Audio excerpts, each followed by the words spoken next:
Okay, good morning. My name is Polly Romine. If you are watching this video, then you are hopefully one of my subgrantees who is getting ready to apply for your state-funded grant.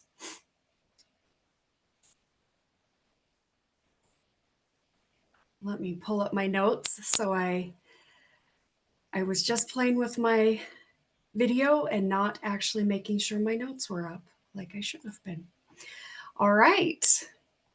So again, this recorded module will be for state victim services funding or continuation funding for the criminal justice agencies, agencies serving underserved victims of crime, and legal programs providing legal services.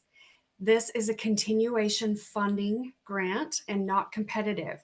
So this funding will not be available to any program that does not currently have funding or a current UVSP grant.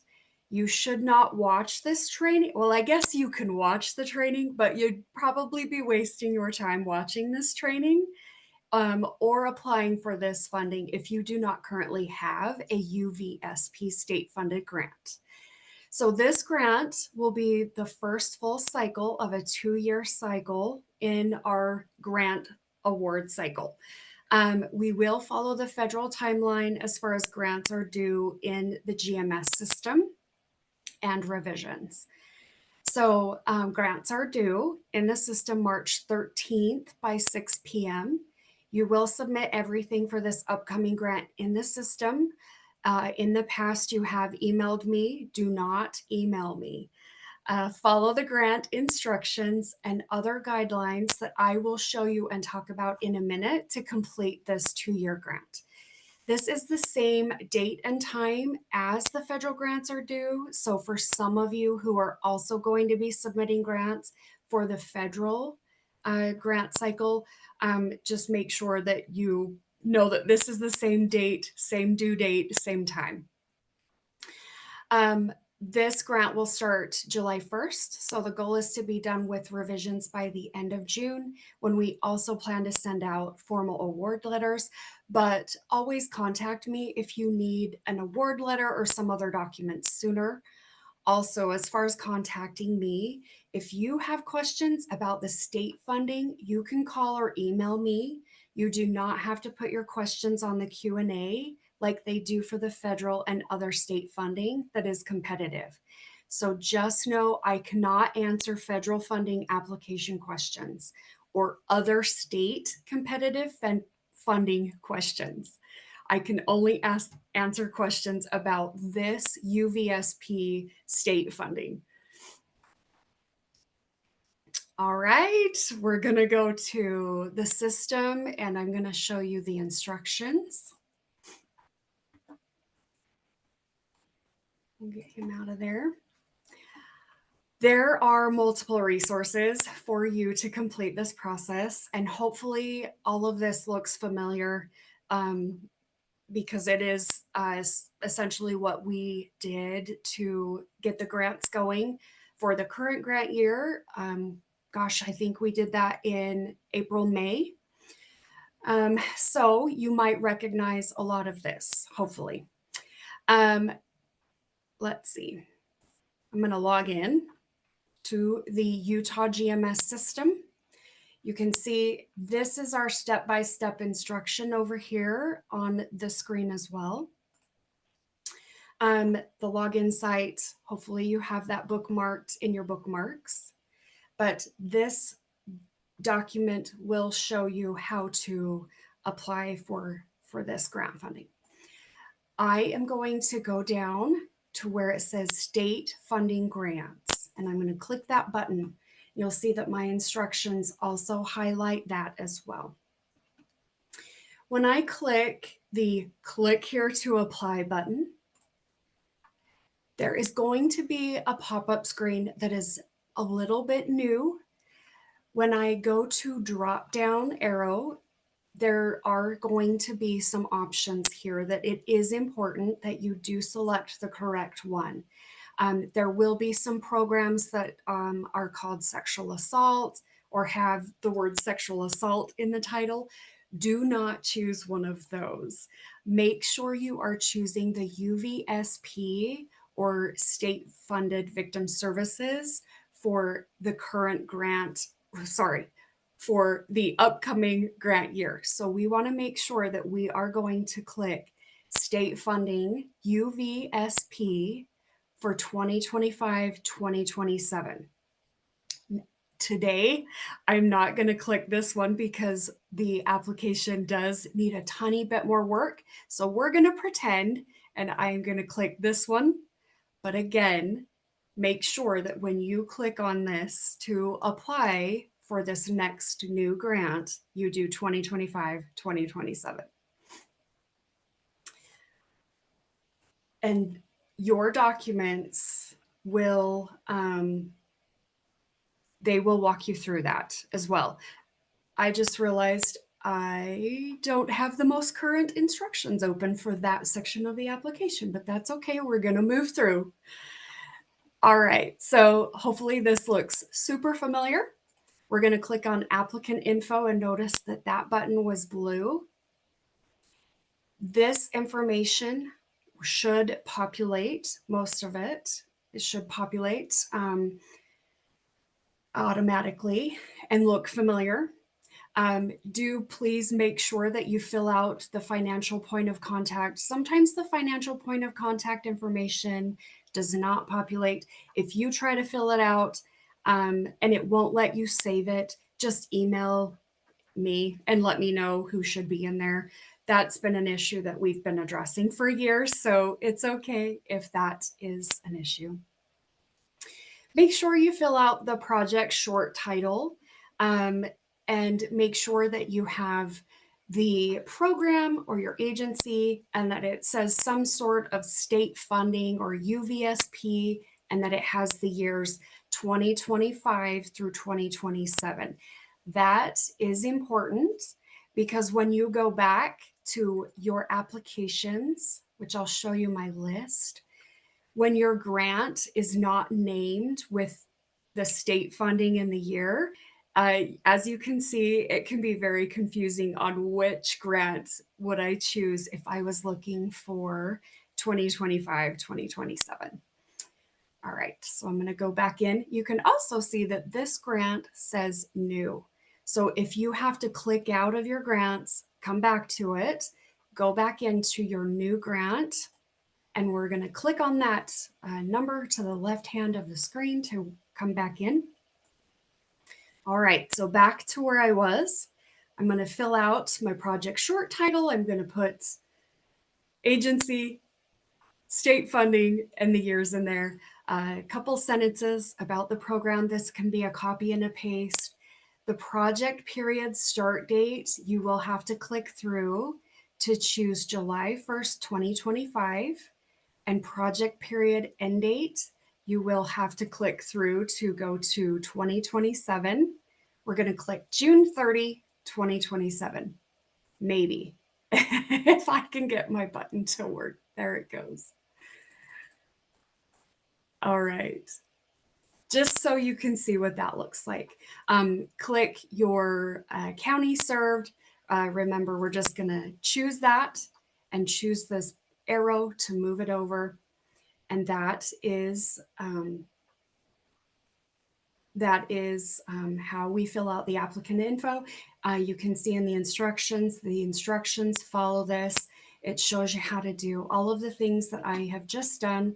I'm going to hit the save button and my applicant info turned green, which is what we want. And then I also got that little green pop-up that said applicant info saved, success, or something. It went away before I could see it. So, okay. This recording will be available on the UOVC YouTube page.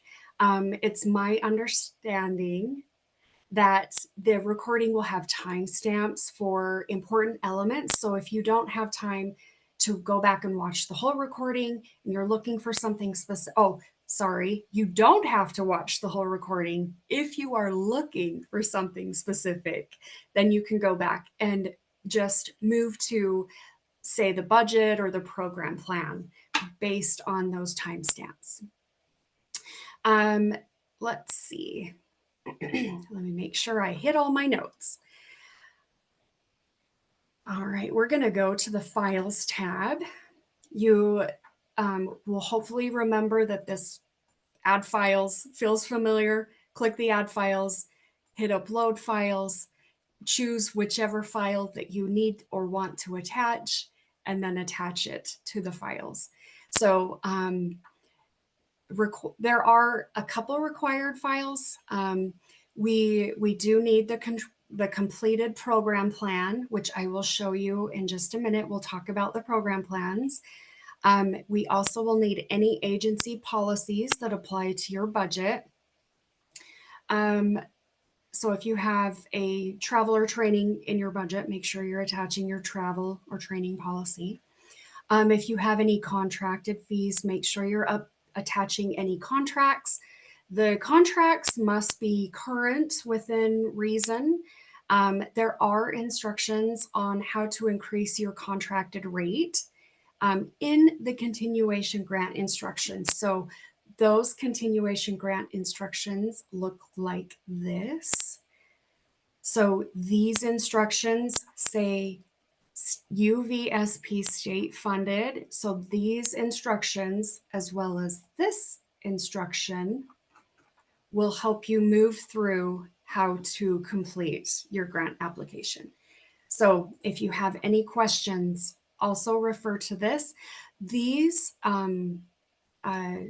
documents can be found on the UOVC website under grant solicitations. When you are on that website, you'll scroll down to UVSP state funding to find those resources. All right. Okay. Oh, I might as well mention certified assurances really quick. They will be signed after the grants are submitted. They're not required right now. They will be signed by your agency authorized official. You can view the certified assurances from the UOVC website under grant solicitations as well. We will have a training where it will be required that all grant managers and agency finance points of contact sign off that they have watched the certified assurances and grant conditions training. So you guys will probably remember that we were trying to get that done last year and we didn't get that done in time. But this year it will be done. You'll be able to watch that training and sign off that you've seen that training regarding the certified assurances and grant conditions. That'll probably be in about September. All right. Okay. One of the documents that I should talk about is the letter of collaboration, or this document is called certification of collaboration. So as you're looking for this document, just follow the words collaboration. This document was required 2 years ago. So you'll probably remember that from 2 years ago. This document has changed a tiny bit. There's just a little bit of formatting that's changed, but it is pretty much the same idea, the same document. It's available on the website under grant solicitations. You can download it from there. There are instructions on this sheet. You'll list the names of your partnering agencies. You do have to have 3 agencies. Explain how you and your agencies will coordinate the efforts to address the needs of your victims in your area. This does go beyond collaborating in MDT or multidisciplinary teams, or like CCR, coordinated community response meetings. So this is more work. How are you working together to make sure agency services are meaningful and impactful, support victims, how you're working together, supporting each other to be able to do that. So You don't need more than one form, but if you have more than one form, we know that that sometimes is how life goes. It's okay. Just make sure you have three partners, that everybody signs it, and that it does have some dates on there. Let's see. Okay. If you have another funding source, sometimes people ask, can the letter be the same? The answer is usually some within reason. If you have another letter or collaborating agency that's for, like, say, a sexual assault funded grant, then your letters probably should be different. So just make sure that your collaboration letters apply to this grant and the goals and objective and the program plan for this grant, and that it all makes sense. When this form is complete, you can attach it in the file section. So, all right.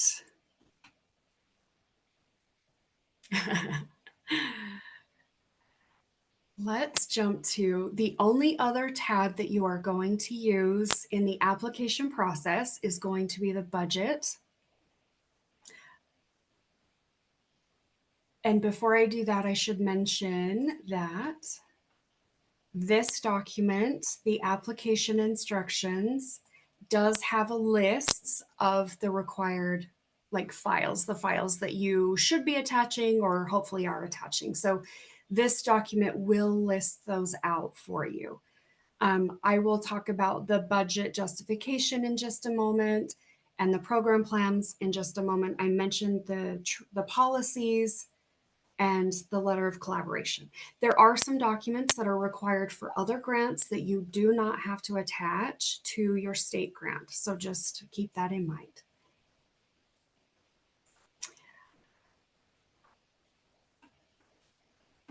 We are going to look at the budget tab. You'll probably remember that the way that we filled out the budget last year was just a little bit different than how we have done it in the past. The process is exactly the same, so not much has changed. But ow, I am going out of order. I need to talk to you about the budget justification form, which also has not changed. So let's look at that really quick before we talk about how to fill out the system. This form looks just like your billing ledger. So filling this out, hopefully there's no questions on how to do that. You'll recall, just fill out the blue boxes. This form is available in the grant solicitations page.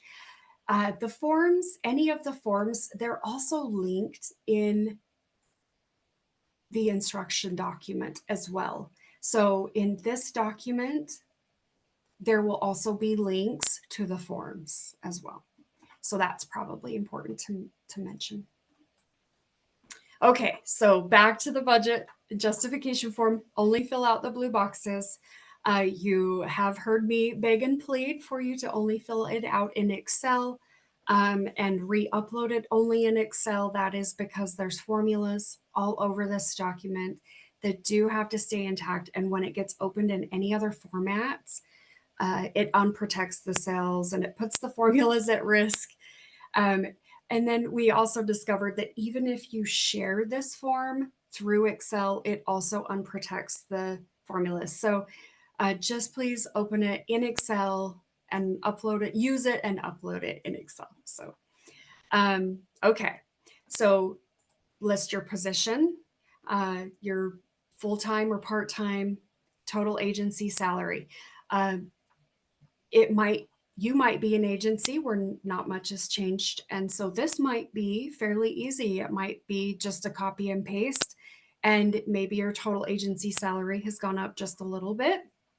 So just remember that total agency salary is the total amount that your agency is funding this position, regardless of funding source. So state funding, federal, most of our programs are not 100% funded. So you will have more dollars in here than what the state grant is actually covering. So if you have questions about how to fill out total agency salary or total agency fringe, because they are the same ideas, there are instructions on the instructions tab down here that can help you, or we can also walk through and talk about it as well.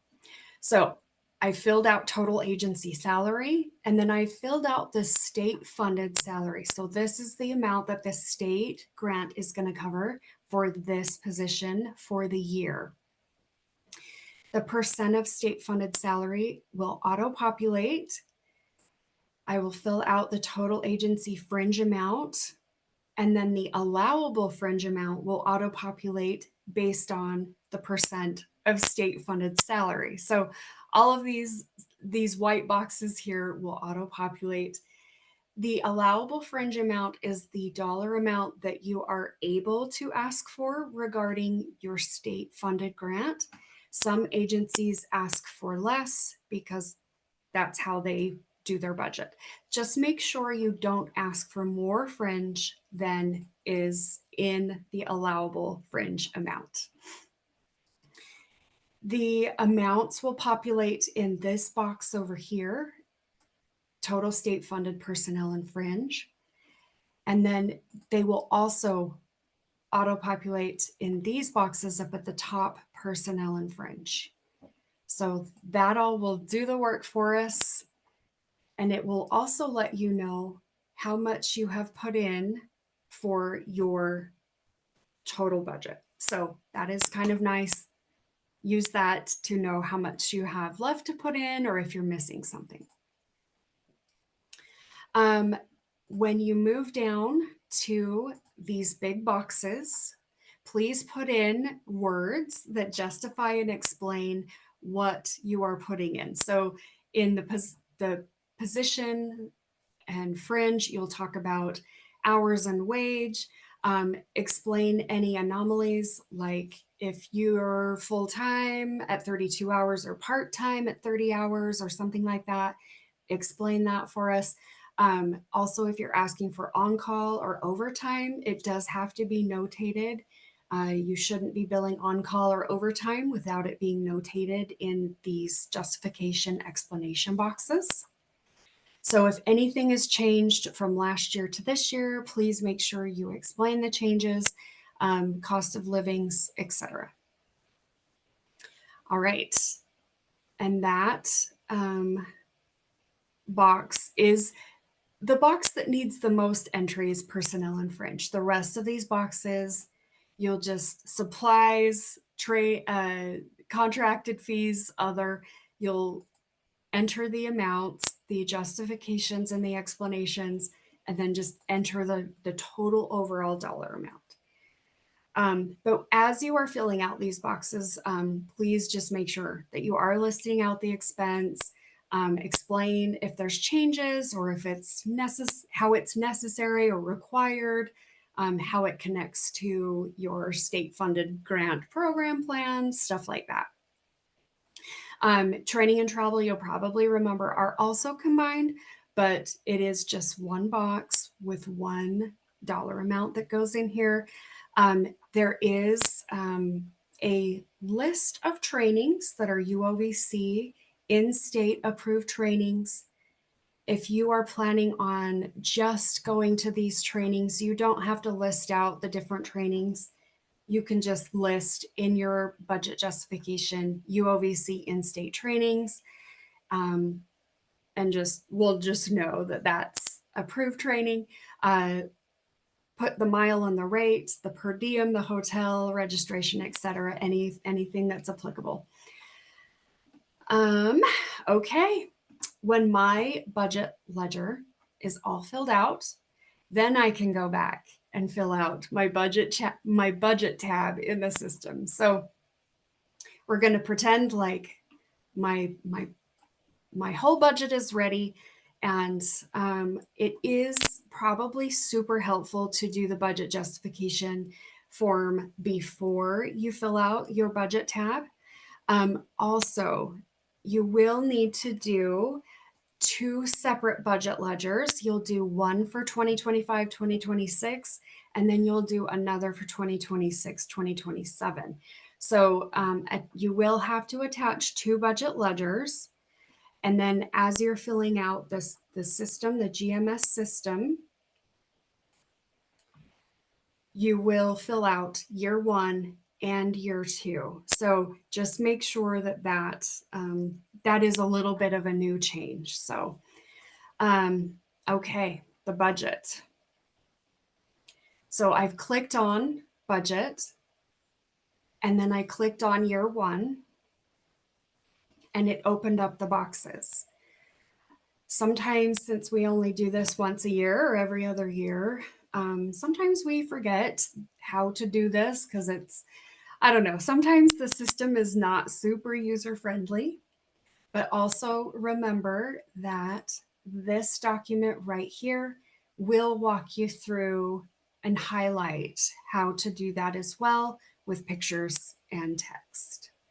So yeah, if I want to go in and enter personnel, I'm going to go to the personnel line and hit the plus button. That is going to open up this detail tab at the bottom of the screen. And I am going to hit choose the green pencil, and it will open up this pop-up. These instructions over here will walk you through exactly what to fill out and what not to fill out, because there are some spaces that you do not have to put any information. In this, you can put something like total personnel and fringe. Woo! I'm going to spell correctly, maybe. Everyone's watching. It's okay. It's okay, right? You don't have to fill out title. As far as funding source, make sure all of the funding sources say federal. There is no match on this grant, so you will never choose any other funding sources than federal. We hope in the future that the funding source will say something a little bit more amenable to state funding. But you probably remember me saying that we have looked into it, and it is a pretty big overhaul that's going to be time consuming and expensive. So for now, we're pretending that federal means state for your state grants. So federal source, I'm going to put in the yearly, total yearly salary, which from my budget ledger was 80,000. Oh, let me open that up so I can see the whole thing.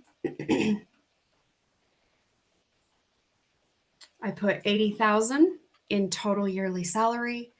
I'm going to ignore the word match in grant match yearly salary, and I am just going to put 40,000 in to grant salary. I do not have to fill out this right here because I have done it down here on this budget ledger. And I'm going to hit save. When I have entered dollars in here, the dollars you will see will pop into this table under federal. So personnel, 40,000. If I make a mistake, I can hit the red garbage can button, and that will delete the line. You'll get a little pop-up. Oh, my dollars went away. Okay, good. That's what I want to happen. Sometimes what happens is we accidentally open too many lines, and say I only need one line, I can delete those extra lines. Let's look at just some of these, just in case. You'll probably remember that training and travel will be combined into training. And so you will not enter anything in travel, and then also do not enter anything in fringe, because fringe goes with personnel and travel goes with training. So when I open up my training budget detail, I can put in, I can can just use that. In-state approved training and travel. For training, I'm going to follow the instructions because all of these boxes do look a little bit different. So for training, I'm just going to put in 1, and I'm going to put the total amount from my budget into the registration amount. And hopefully this is the most complicated part of applying for state funding. So my budget, I've done 300. I'm going to put in 300 into the registration amount. And just make sure 1 is in there so that it will populate. And then I'll hit the save button. And we can see that, oh, did he pop in? Nope, I did something wrong. So this is good to show. Oh, number of staff. Oh, that's where he needs to go. Okay. I don't need the 1 in positions attending. I need the 1 in number of staff. I should have looked at my instructions because that will show me right here that that's how I need to enter that. So that is a good way to show if I don't have a number popping in right here that I need to go back to my instructions or I've done something wrong, figure out how to get the dollar amounts in there. So again, supplies is going to look a little bit different. Other is going to look a little bit different because these pop-up screens in the budget, they're all a little bit different. So just make sure that you pay attention to that. So, oh, I think I put 1,000 in my budget ledger, so we'll make that match. Okay, so we're going to pretend that I've filled out my budget for year 1. I am going to find my budget and my budget justification ledger for year 2. I'm going to pull him over and I'm going to fill out year 2 in my budget. So you can see that I switched in the budget tab to year 2. He doesn't have any dollar amounts right now. I'm going to pretend to fill him out. It is helpful to know that you do have to fill out year 1 and year 2 in order for the application to officially submit. So you do have to have your budget you do have to have your budget filled out. It is worth noting that if you make a mistake and accidentally leave off a budget category and leave it 0, your budget will still submit as long as there is $1 in your budget. So make sure your budget is correct before you submit. So we can go over that in a second again. So we're going to pretend I'm going to fill this out real quick so I can show you what it looks like to submit. Number of staff, I'm not going to make that mistake again. I might make that mistake again. Make sure I have dollar amounts in here. Okay, so before I get ready to submit, I will double check the files and make sure I have files attached, all of those that I'm supposed to have attached. I will make sure that my budget is all filled out and correct for year 1 and year 2. You can see that I can switch back and forth between year 1 and year 2, and it is changing from 300 to 13. So that is helpful to make sure that every dollar is there and the expected dollars are there. When the application has all of the required elements filled out, this submit button will be blue. When everything is not ready yet, it's gray and won't let you submit. So when it's blue and I've triple checked everything, I can hit submit.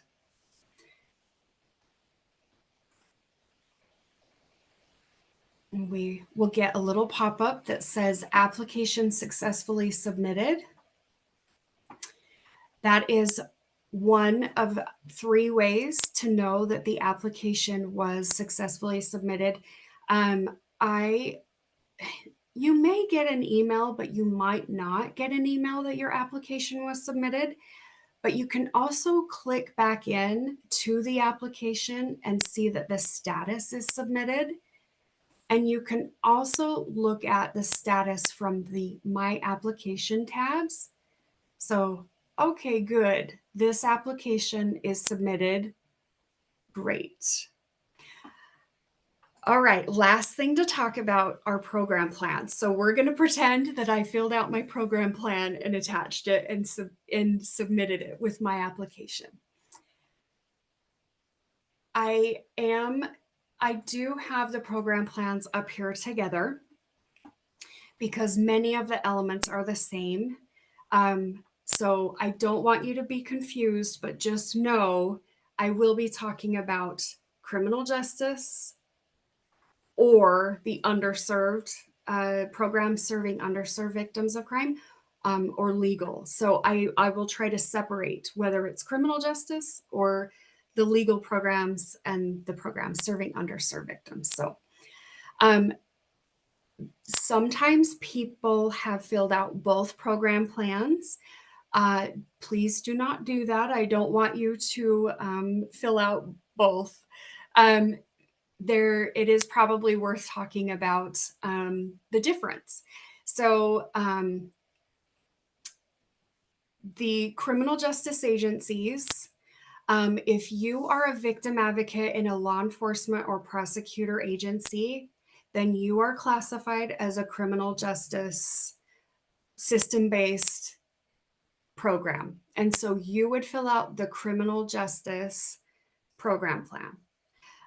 You can see right here, the title is Criminal Justice Program Plan, Legal and Underserved Program Plan. So these program plans will be linked in the application instructions. They will also be on the UOVC website under the grant solicitations. And honestly, also, they're exactly the same program plans that we've been using all year as well. So again, hopefully none of this feels like a surprise to you. Okay. And it is worth noting that underserved and legal, when I say underserved, I mean agencies that are serving victims of crime that are classified as underserved victims of crime. But sometimes to shorten that up, we say underserved. So underserved and legal program plans they're the exact same. So we kind of put you guys together. So legal programs are agencies that have licensed legal professionals who are providing services, legal services. So we're talking paralegals and lawyers. So if you are not a paralegal, you're not a lawyer, even if you work in the system-based attorney's office, you are not a legal program as far as our classification. So just remember, there's 2 separate program plans. Only fill out one. If you have questions about which program plan you should be filling out, please email me because I don't want you to be stressed out because you filled out both. So, okay. We are going to just fill out one program plan for 2025-2026. And this is because the goals sort of change every year, we've seen a little tiny bit. And so I didn't want to have you do 2 program plans. I didn't want you to have to do one for year 2 if we change some things. So anyway, we're going to fill out one program plan for 2025-2026. So with the program plan, make sure if you're looking for year 2, it's not there. So, and if you accidentally fill out year 2, it's okay. It's not the end of the world. Sorry, if you fill out year 2 program plan, it's okay. We'll have a conversation, but just save yourself some time. Hopefully listen to this part of the recording. You're only filling out one program plan. So, okay. This is also where I will beg and plead for you to fill out this program plan in Excel only. This document has more formulas than even the budget ledger. And so, uh, oh, and we use this form all year long. So this is the form that we collect all the data for all year to be able to report back to funders and stuff. So if there are math errors because the formulas are messed up, then it can take me some time to fix that, or I might send it back to you.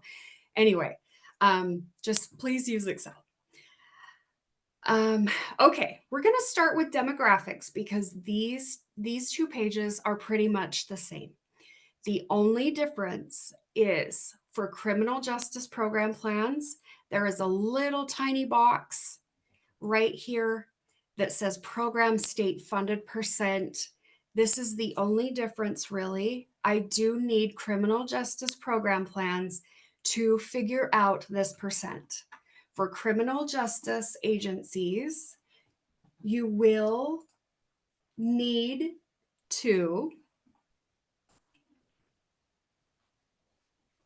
use this little quick instructions if you need them to figure out this percentage. So criminal justice agencies, this is your state funded dollar amount divided by the total amount your agency is spending on all victim services programs. So criminal justice agencies, use this document if you need to fill out this percentage in the demographics. This percent is also filled out in the quarterly scope of work tab at the top. So criminal justice programs only. If you're an underserved or legal program, you will not have to fill out that percentage. The columns that need to be filled out in demographics is the year expected columns. So just this is an estimated guess as to the demographics and victimizations of your victims that you think that you will serve this next grant year. There's a couple ways that agencies fill this out. Some agencies use the information from the previous year, and some agencies keep track and do an average of every year moving forward. So there's probably plenty of more ways to fill this out, but just make sure that when you send this program plan to me, when you attach it to your application, that year expected is filled out. And that is the only thing that gets filled out on the demographics. Okay, for underserved programs or programs serving victims who are classified as underserved or legal programs, your quarterly tab looks different than criminal justice agencies. You will fill out the blue boxes. This is where you put in your goals, the year projected, what you're measuring, victim services or other activities and methods.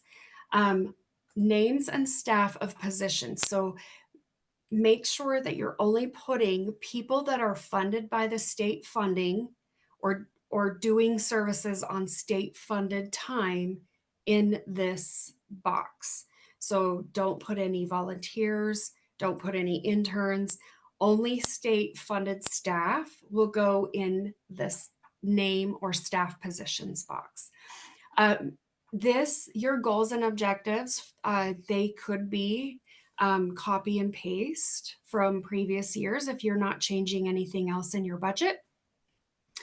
If you are changing your budget, just make sure that your budget aligns with your program plan and it makes sense. So make sure that if there's somebody in your budget that doesn't quite align with your program plan, make sure that you justify or explain why that person is on your budget. So Hopefully that makes sense. If you have questions about that, let me know. Sometimes we have data managers or other type of admin professionals. So just put in a little tiny note about, they're doing admin work for the grant or something super simple in your budget justification. So you do not have to fill out all 5 goals. Just make sure the number of goals makes sense for your state funding. If you have a teeny tiny amount of state funding, make sure that you don't have a whole bunch of goals. If you have larger amounts of state funding, we might talk about adding another goal or so. Okay, for criminal justice agencies, I already mentioned your quarterly tab. You're only going to fill out this program state funded percent. But criminal justice agencies, you do have a beginning and end of year tab. The yes or no questions, fill out the beginning of the year questions. Do not enter the end of year questions. We'll fill those out in June. There's 4 questions here to put some narrative on. Essentially, this is your plan for the upcoming year. So make sure all those questions are filled out as well. Both program plans have a definitions and instructions tab. So if you are struggling, need help on how to fill this form out, please reference the definitions and instructions tabs. If you are looking for a definition of a crime or anything else that you may look for, we tried to put it in the definitions and instructions tabs. This document, download it and upload it. Download it to your wherever is safe on your computer, and then upload it to the files of your grant. Let me make sure I hit all my notes about the program plans. Again, make sure you only fill out one. Make sure you fill out the one that correlates with your type of agency, criminal justice or legal program or program that serve underserved victims of crime. Okay. That is quite honestly all that I feel like that I needed to show you regarding your basic overview of how to set up your grant. Remember, you can call or email me with questions. And again, only state UVSP questions can I answer. I will refer you to the Q&A if you ask me a federal question. Honestly, through this process, I can also still answer your current grant questions. So, but if you do have questions, please let me know. Don't struggle. I am here to help you through this process, which can be sometimes confusing. So, all right. Good luck. Let me know if you need me.